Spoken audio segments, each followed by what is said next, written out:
Drafted by the Expos in 1972, he made his major league debut in 1974. Carter's ascension was matched by that of fellow future Hall of Famers Andre Dawson and eventually Tim Raines. Montreal had a core group of talented players that made the Expos a formidable opponent. Where we were as a team, if you remember 1979, 1980, the Expos came into their own.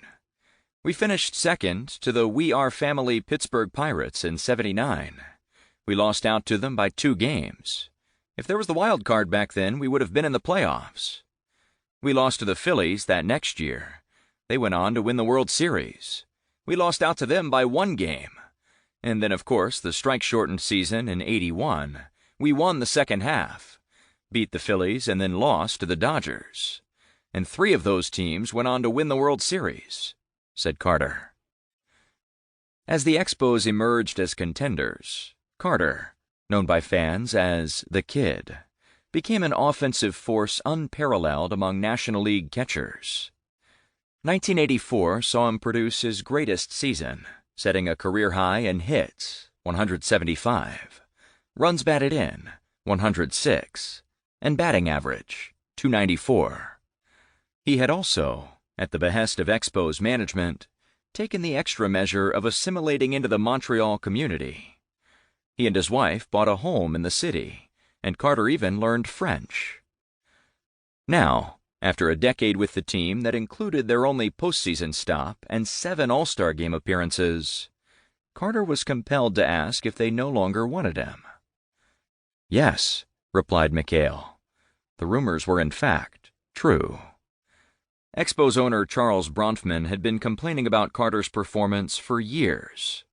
Bronfman felt Carter did not give enough, even though Carter played all of 1983 with tendonitis in his left elbow, even though he could have been the National League MVP in 1984 had the Expos been in contention, even though he now lived in Montreal, had learned French, and was a fan favorite.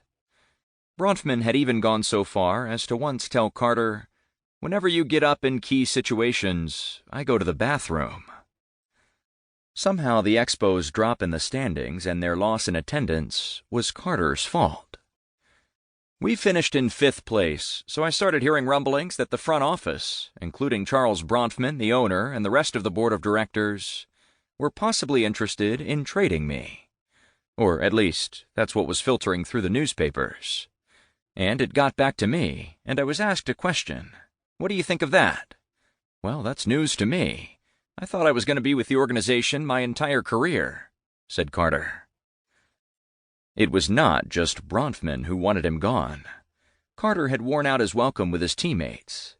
They talked behind his back about how he was always jumping in front of microphones, smiling for pictures, doing advertisements for any product under the sun. They derided him by calling him Camera Carter and Teeth. The smiling and happy-go-lucky attitude was all an act, they thought. Carter was a phony who valued his stats and camera time more than his team. After all, if they were miserable in Montreal, how could Carter possibly be genuinely happy there? Well, I just looked at it as they were jealous, and it goes without saying, you just move on. And if that's the way they felt about me, it's their own choice of words. And it's freedom of whatever they want to say, and that's fine. You know, I just took it with a grain of salt. I did get a lot more, maybe, attention and recognition, maybe, because I did commercials up in Montreal. And I had a lot of opportunities, said Carter. Hey, you try to take advantage of opportunities that exist. And when we started getting good as a team, 79, 80, those years, I had the opportunity of doing some commercials for companies like 7-Up and Chrysler and Warner Lambert and stuff like that. And I made the effort of staying up there and making myself available, of getting involved in the community and the society up there. And a lot of them were so disenchanted over the transition of living in Montreal because of the changeover in money, the taxes, the language barrier. If the team no longer wants me, thought Carter, maybe it is just better to move on. When a team doesn't want you anymore, it comes to that point in time where it's time to move on. And that's really the feeling I was getting, said Carter.